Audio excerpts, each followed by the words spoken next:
Welcome to Clash of Health. Today's video is going to be a little bit different. What I'd like to do is take a look at the past and how we don't want to repeat the past in present time, and how there is danger in allowing people who have power to use covert operations to do things behind the scenes that aren't in our best interest. So welcome. What led me to this video is, well, these are things that have been playing out in my mind since COVID. And I got to looking around the COVID time of what happened in the past and how do we not want to repeat what happened in the present time. And I did send out an email on Mother's Day in 2021 that talked about the past and how we really wanted to be careful about medical interventions that might have nefarious purposes, as had been done in the past. And I highlighted various things that are now understood as truths by the collective, including the government.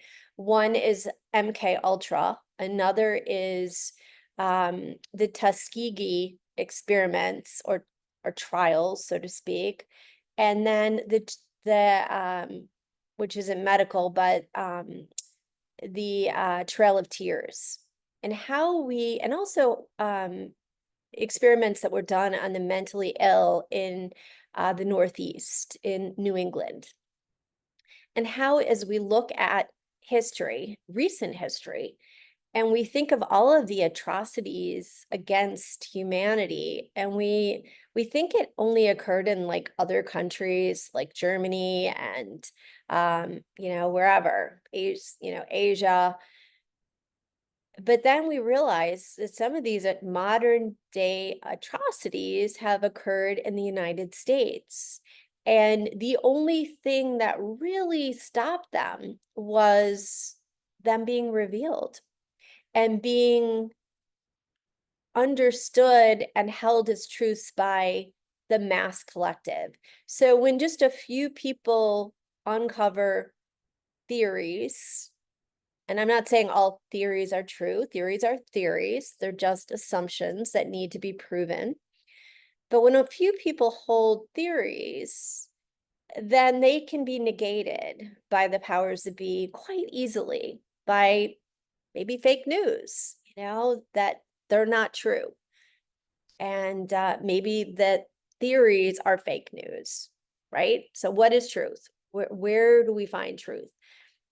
Well, I just want to say, for me, finding truth is aligning myself within my own integrity and not being enticed into believing something by financial means to shut me up, or by fear. And those are the two ways evil works. It entices you, or it makes you afraid and shuts you up. And if we look at history, that's how theories that ended up being truths were muzzled. You look at Nazi Germany. How did they get the German people to go along with the Nazis? So very few people in Nazi Germany held the same paradigm as Hitler did, but people looked the other way because Hitler brought a lot of wealth and money to the country, and the country was not doing well economically before he came into power. And after he came into power, the economic situation changed greatly. Personally, people were probably paid very well to go along. People were forced into the army, and people were afraid. They were afraid that they would be killed or they would be thrown in concentration camps if they didn't go along with the army. So those are two ways countries or people in power control us, through fear and enticement. And there's some of us who are less likely to be enticed or to be muzzled. So that's where we're at with this with this video. I also want to talk about something my mother said to me when I was young. She said, there's laws of three. A third of the people will know or will get better without anything. They don't need any kind of video. They don't need any kind of medicine. They'll just understand truths, or they'll, with it from a healthcare perspective, they'll get better on their own.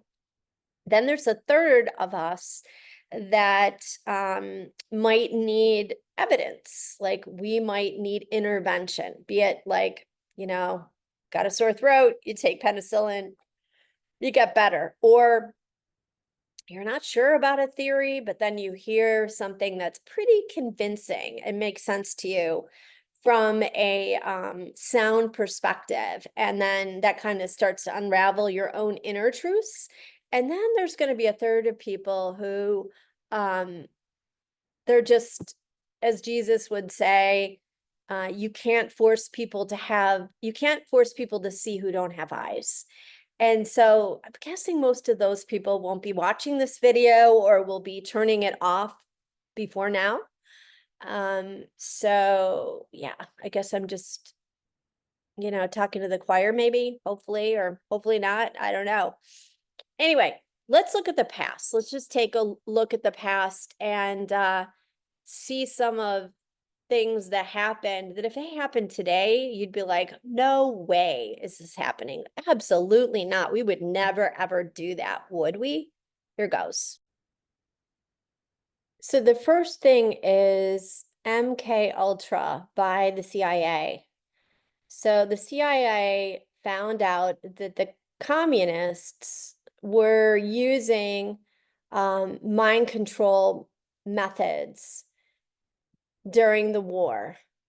And then they decided that Soviet brain perversion techniques were being used as effective but abhorrent and, in my words, nefarious means. Okay, so we consider these just unacceptable means on our POWs. So what did we end up doing? We ended up doing it on ourselves. So if you jump down MK Ultra, now this is an article based on, let's see, by a person, Brianna Nofel. Oh, it's the History Channel. Pretty good source, right? And this is pretty much out there in the public. This is pretty open knowledge. MK Ultra mind control experiments generally centered around behavior modification via shock therapy, hypnosis, polygraphs, radiation, and a variety of drugs, toxins, and chemicals. The test subjects were freely volunteered, some under coercion, some who had absolutely no idea they were being involved in a sweeping defense research program. Mentally impaired boys at a state school, American soldiers, psychopaths at state hospitals.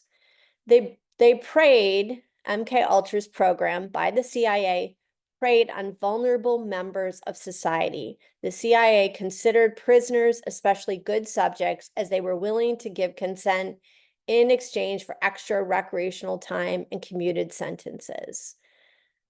So we dropped down where it was used in penitentiaries. LSD was injected.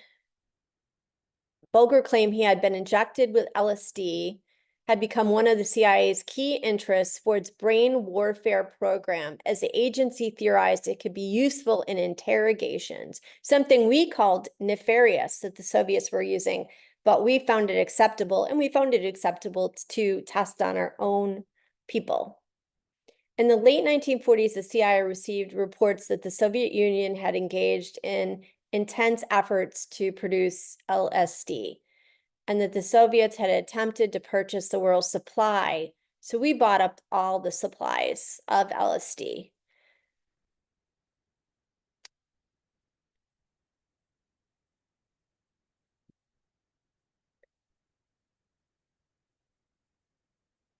So I'm going to go to another article on this, hopefully quickly. This is one by NPR. Terry Gross, this was in September. This was a look back in history in 2019. MK Ultra, which operated from the 50s until the early 60s, was created and run by a chemist named Gottlieb. And if we jump down, he wanted to create a way to seize control of people's minds. First, you had to blast away the existing mind. Second, you had to find a way to insert a new mind into that resulting void. We didn't get too far on number 2, but he did a lot of work on number 1, blasting away the existing mind. Kinzer noted that the top secret nature of Gottlieb's work makes it impossible to measure the human cost of his experiments. We don't know how many people died. This is of LSD, but a number did, and many lives were permanently destroyed. After MK Ultra's shutdown, he went on to lead a CIA program that created poisons and high-tech gadgets for spies to use.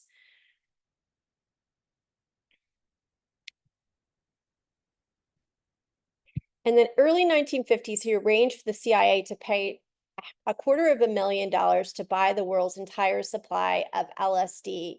He brought this to the United States and he began spending it around, spreading it to hospitals, clinics, prisons, and other institutions. Can you imagine getting that in a hospital?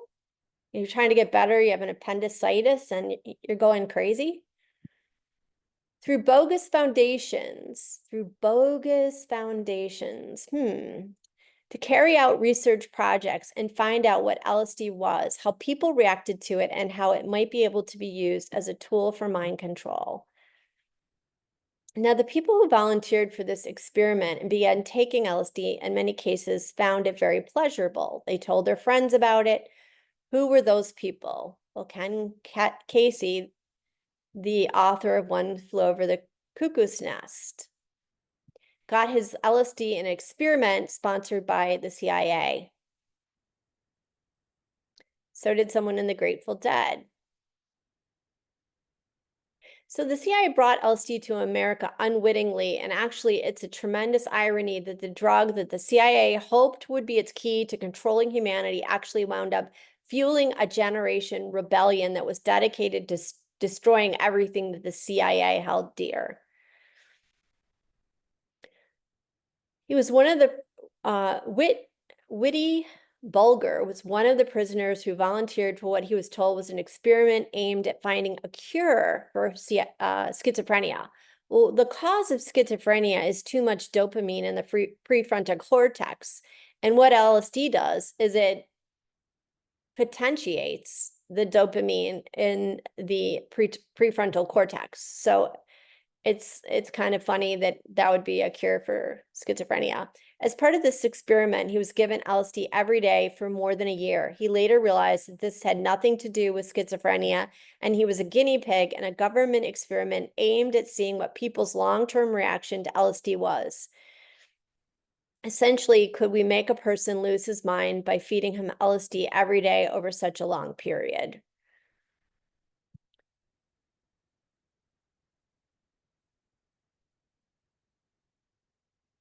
This guy was a prisoner.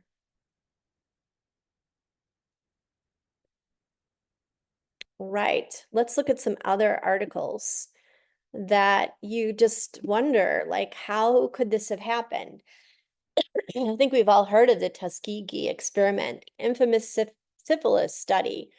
It went on for 40 years. It ended in 1972.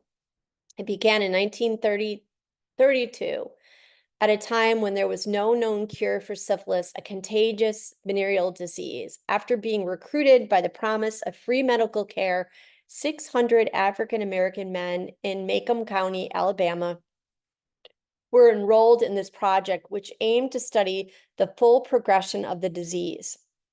The participants were primarily sharecroppers, and many had never before visited a doctor. So you can imagine the trust that was instilled in these people. Doctors from the Public Health Service, which was running the study, informed them, 400 men with latent symptoms, and a control group of 200 who were free of the disease. They were being treated for bad blood, a term commonly used in the area at the time to refer to a variety of ailments.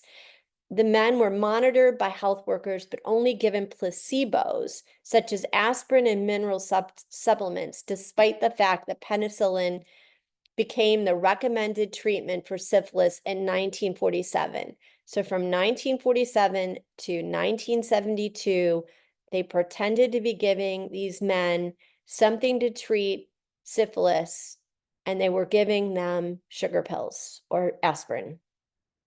Some 15 years into the study, the researchers convinced local physicians in Macomb County not to treat the participants, and instead research was done at the Tuskegee Institute. In order to track the disease full progression, researchers provided no effective care as the men died, went blind, or insane, or experienced other severe health problems due to untreated syphilis. In the mid-60s, a public health service BD investigator in San Francisco named Peter Buxton found out about the Tuskegee study. So this is 12 years, or at least 10 years, let's say, before this was uncovered, and expressed his concern to his superiors that it was unethical. In response, they formed a committee to review the study, but ultimately opted to continue it with the goal of tracking the participants until all had died, autopsies were performed, and the project's data could be analyzed. He leaked the story to a reporter friend who passed it on to a fellow reporter, and when the story broke and prompted public outrage, it forced the study to finally shut down. So when you look at these situations, what blows them apart is the public being educated on what's happening. And there's enough people who are outraged where these covert studies or government studies, be it the medical community, the government, people in power, basically, over vulnerable population stops. But now, interestingly, we have something going on where these theories are, maybe this guy had a theory that this was happening, or a concern, or he heard about it. I wonder if he was around today, if he would be gaslit, that he was a troublemaker. He was stirring the pot. He was upsetting people purposefully. And it would be better if things were just quieted. Let's look at this other study on the mentally ill. Ugly U.S. medical experiments uncovered.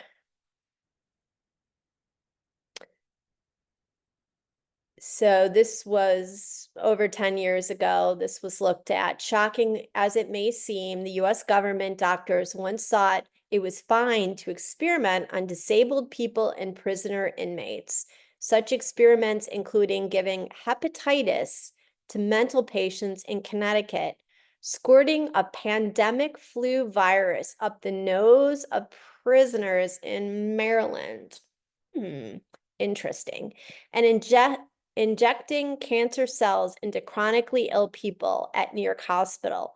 Much of this horrific history is 40 to 80 years old, but it is a backdrop for a meeting in Washington this week by the Presidential Bioethics Commission. The meeting was triggered by the government's apology last fall for federal doctors infecting prisoners and mental patients in Guatemala with syphilis 65 years ago. So Tuskegee goes even farther than the United States, all the way down to Central America.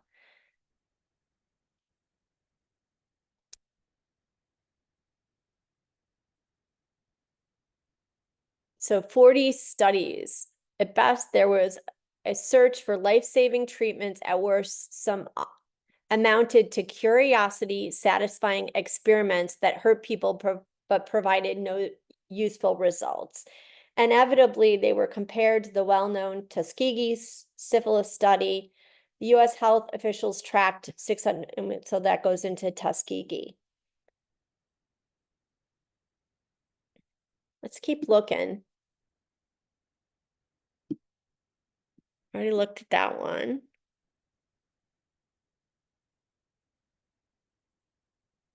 Huh. Let's look at the Ho Chi Minh Trail. This is heavy. It's warm blue pockets. I'm impressed. Look, this is the best. Operation Popeye. As the Vietnam War reached a crossroads, the U.S. Army had important decisions to make if they wanted to tip the scale back to their side. All options were on the table, both conventional and unconventional. And among the most unusual plots was Operation Popeye, launched in an attempt to weaken the Ho Chi Minh Trail, the Viet Cong's most vital mechanism and supply flow tool. To accomplish this, the U.S. would turn the weather into a weapon of war. The weather into a weapon of war in Vietnam on the Ho Chi Minh Trail. Interesting. One of the videos that I did, the Ho Chi Minh Trail came up. Let's see. I'm going to put these in the notes, but if you jump to the minute 40, I talk about the, or excuse me, if you jump to 5 minutes, it talks about the Ho Chi Minh Trail in one of my videos right before the hurricane came up. I just want to look at this video. Let's see.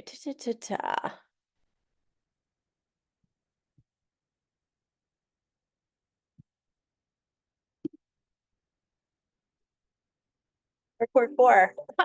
Cool. Hey everyone, it's Paul Bertorelli. I'm reporting from Hondo, Texas, and I know you've heard all about chemtrails. Well, I caught a chemtrail guy red-handed. We're going to talk to Umberto Vivanco about cloud seeding. He's a cloud seeding pilot. Okay, Umberto, this is your cloud seeding airplane. It is. Tell us a little bit about it. Well, this is a Piper Comanche 250 carbureted, and it's been rigged with the flare rack for cloud seeding purposes. So nothing else is really out of the ordinary, you know, from the plane aside for that and the button to ignite. Okay, so let's look at these things. So these are individual flares. Yes.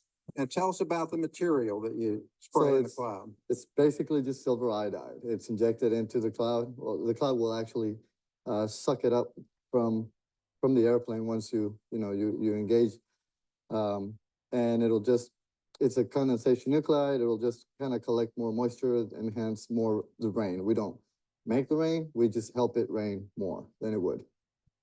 Now, we're in Texas, where the season runs, I think you said from spring into the fall? Yes, so about early April to late September is mainly the heavier period. Let's look a little bit more about cloud seeding.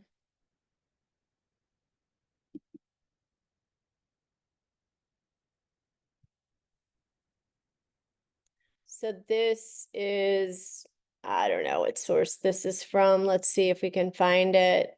Desert Research Institution, Reno, Nevada.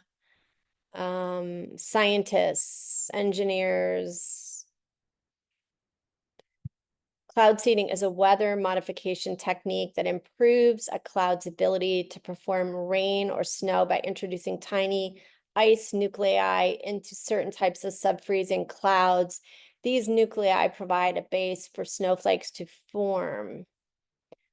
And the benefits, what are the benefits of it? Let's take a look. How does it benefit us to tamper with our weather?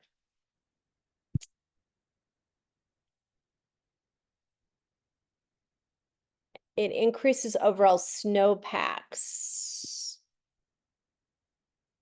So increases snow and rain. There's an article in here that talks about it further. Let's see what we got. It's a program occurs worldwide in the Western US. I wonder if it occurs in North Carolina, California, Nevada, Colorado, New Mexico, Wyoming. It uses silver iodide. And there's a concern that the chemical silver iodide is toxic. And it says here, no, this is again, this research company.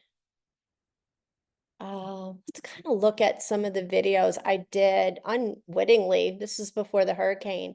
So I've got something on the Ho Chi Minh Trail. Then let's see how. So let's go down. Oh, one of the videos I did, it talked about a silver bullet. And I wonder, is that silver oxide? I don't know. Then the Ho Chi Minh Trail came up in one of my videos. One of the videos talked about the lights flashing on and off. If you live here in Asheville, you know many people lost power for an extended amount of time. One of the videos I talk about crystal rain, blue rain, Asheville, Haywood Street. This is all in the same video. Stakes in the earth. Interesting. So I don't know, like, where are we with all this now? Where are we? Where are we? Where are we?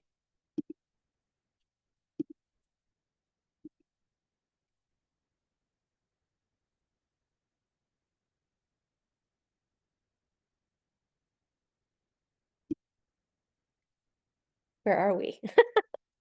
We got a lot of where are we's. So I don't know what to say. Is it a theory? Maybe.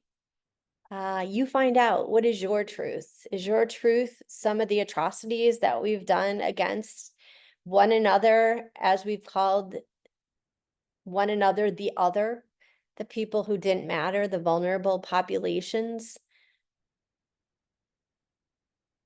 Is it okay to turn our back onto covert happenings because we're afraid or because we're enticed? We're taught to shut up. We're taught to be slaves. We're taught to accept what's going on when it could be really not in our best interest. You decide.